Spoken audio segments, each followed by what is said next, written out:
Hello अस्सलाम वालेकुम, welcome to my channel. आज मैं आप लोग लेकर आई हूँ बहुत ही मज़ेदार सी चिकन करेले की रेसिपी। और जो लोग करेला बहुत शौक़ से खाते हैं तो वो लोग बहुत ज़्यादा हैप्पी होने वाले हैं आज। चलिए स्टार्ट करते हैं। बिस्मिल्लाहिर्रहमानिर्रहीम। 1 कप ऑयल डाला है मैंने पॉट में। जब ऑयल गर्म हो जाएगा तो प्याज चली जाएगी इसमें हाफ़ kg। और प्याज को हमें इतना फ्राई करना है कि वो थोड़ी सॉफ्ट हो जाए, उसके कलर भी थोड़ा सा चेंज हो जाए। और साथ ही इसमें चले जाएगा लहसुन अदरक का पेस्ट 2 टेबल स्पून। अच्छा, लहसुन अदरक का पेस्ट ना मैंने इस वक्त डाल दिया है, लेकिन आप चिकन जब डालो ना उस वक्त डाल दो, चिकन के साथ ही डाल दो, ताकि चिकन की जो एक स्मेल होती है ना वो लहसुन अदरक के पेस्ट की वजह से ख़त्म हो जाती है जब साथ में दोनों फ्राई होते हैं। दैन इसमें चली जाएगी चिकन, मिक्स कर लेंगे उसे अच्छी तरह से, उसका कलर चेंज होने तक इसको पका लेंगे। और लहसुन अदरक के जो कच्ची एक जो स्मेल होती है ना वो भी ख़त्म हो जाए, इतनी देर इसको पकाना है। जीरा चली जाएगा 1 टेबल स्पून, बट ये ऑप्शनल है। दैन 2 बड़े साइज़ के टमाटर वो रफली चॉप करके वो इसमें चले जाएंगे। उसको इतना कुक करेंगे कि थोड़े से सॉफ्ट हो जाए। तकरीबन 5 मिनट तक हमें इसको कुक करना है। दैन सारे स्पाइसेस में चले जाएंगे। 2 tablespoon red chilli powder है, हल्दी है 1 टेबल स्पून, धनिया पाउडर है हाफ़ टी स्पून और नमक है 2 टेस्ट। मैंने इसमें 1.5 टी स्पून डाला है।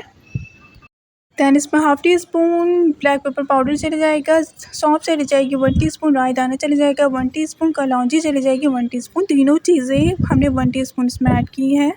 इससे बहुत अच्छा टेस्ट आता है। दैन आधा किलो करेले लिए हैं मैंने, आपको जितने लेने हैं आप उतने ले लीजिएगा। वॉश कर लेंगे इसे अच्छी तरह से, इसको कट कर लेंगे और बीजों को निकाल देंगे। दैन इसमें नमक लगा देंगे, सारा पानी जब निकालेंगे सारा नमक लगा देंगे इसमें, तकरीबन 1 टीस्पून के करीब। अच्छी तरह से इसको मिक्स करके 2 घंटे के लिए इसको रख देंगे।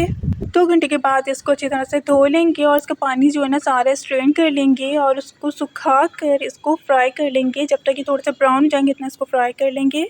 दैन आप इसको फ्रिज में रख दीजिए, आपको जब भी पकाना हो पका लीजिए, कि हफ्ते बाद भी आप इसको पका सकते हैं।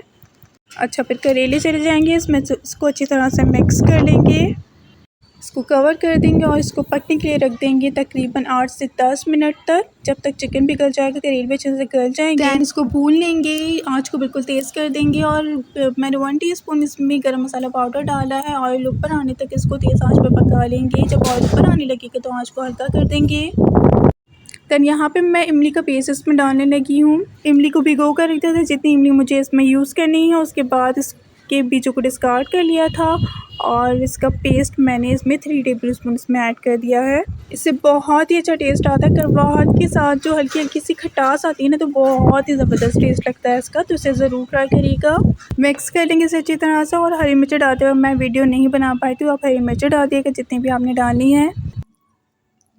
दैन उसके बाद इसको कवर कर दीजिएगा 1 मिनट के लिए, इसको लो फ्लेम पर हम इसको पका लेंगे। दैन चूल्हा बंद कर देंगे और ये चिकन करेला रेडी हो चुका है। बहुत मज़े का लगता है, इसे ज़रूर ट्राई करिएगा। वैसे आपको देखने से भी लग ही रहा होगा, क्योंकि मेरे मुंह में बहुत ज़्यादा पानी आ रहा है देखकर, मतलब दिल चाह रहा है दोबारा से खा लूँ।